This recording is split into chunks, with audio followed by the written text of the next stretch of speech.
Hi, I'm Dr. Gaetano Morello. I'm a practicing naturopathic physician, practice at BC Women's Hospital in Vancouver at the Complex Chronic Disease Program. I also have my private practice in West Van. I've been there for over 22 years. Today we're going to talk about a really interesting and fascinating topic. It's really gaining lots of traction right now, and that's the endocannabinoid system. And in medicine, we really have not tackled the endocannabinoid system, and this is the largest receptor system in the body. There is more endocannabinoid receptors than any other receptors. It's both located in the central nervous system and in the periphery. So it's found on white blood cells, on the nervous system, it's found in the brain, it's everywhere. And so what we're learning is that we can actually impact this system and have all sorts of beneficial effects because of it. Now, what's interesting about the endocannabinoid system is that there is endogenous cannabinoids that are produced in our bodies. And one of the most popular ones that you can look up and research is called an anandamide.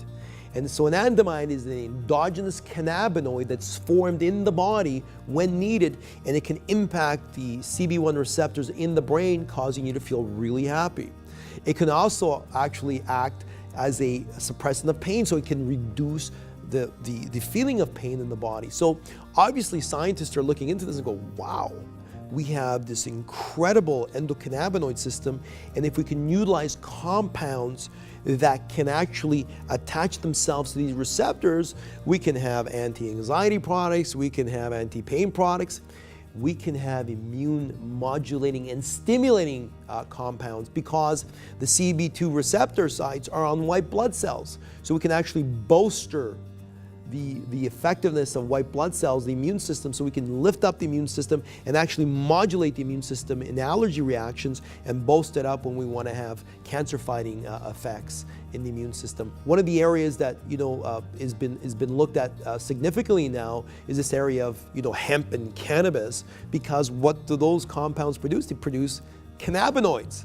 So we've been kind of stay away from this kind of material, but the fact is, everything is opening up now because we're learning more and more about the endocannabinoid system and how we can utilize these incredible plants that are out there that the earth has grown for us, and we can utilize components within those plants to impact this vast endocannabinoid system and really have incredible effects from a pain area, from an anxiety area, from a depression area, from an immune modulating area, from a sympathetic response area. Let me kind of explain the sympathetic system for a little bit. One of the things that I've learned in the past 20 years in medicine is the fact that there is a lot of conditions caused because of stress.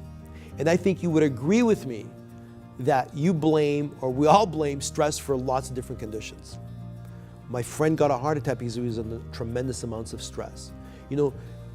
Person X developed cancer because of the stress levels in her life. And so we say that, but we don't really understand how is stress causing that. And the way that stress is causing that is this. When you're under stress, there is something called the sympathetic response kicks in. And what the sympathetic response does, it sends signals from the brain into the gastrointestinal tract. The gastrointestinal tract houses 1/3 of your entire blood volume. And what it does, it pulls that blood out of the gut and pushes it to the peripheral tissues. For example, when the zebra meets the lion in the jungle, what's the zebra going to do? She's going to freak out, right? Because the lion's going to eat it.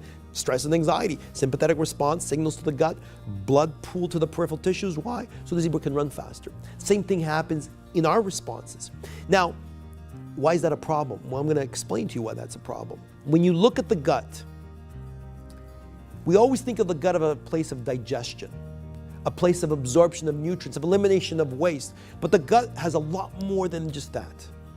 Number one, 80% of your immune system is located in the gut. Number two, there is more neurotransmitters produced in the gut than there is in your brain. As a matter of fact, think about what is your happy hormone. It's called serotonin. 95% of all serotonin is produced in the gut. There's over 100 trillion bacteria in the gut. These bacteria cause all sorts of beneficial effects. The bad ones cause all sorts of serious effects.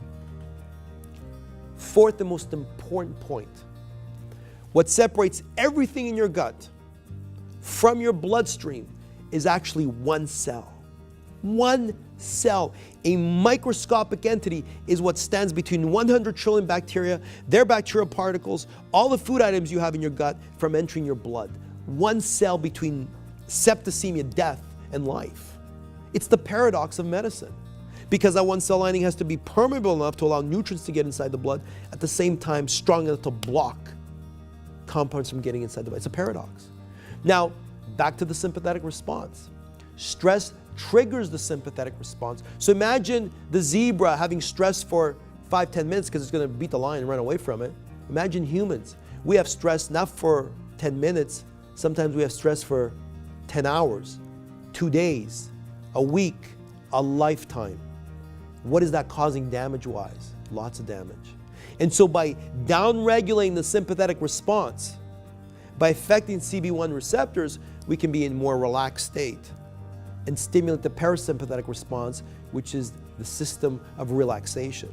So we can have all sorts of impacts from utilizing the endocannabinoid system in the body. I just gave you one small look into it, and there's a lot more. This is going to be really the new evolution in medicine, is going to be the endocannabinoid system, and I think we're at the tip of the iceberg, and we're going to start really looking more and more into this iceberg and go more in deeper layers and learn about ways that we can actually impact the endocannabinoid systems with different plant substances. And it's going to be an exciting project moving forward, and we are looking forward to utilizing this to really help humans get healthier, feel better, and really understand the mysteries and complexity of some of these conditions.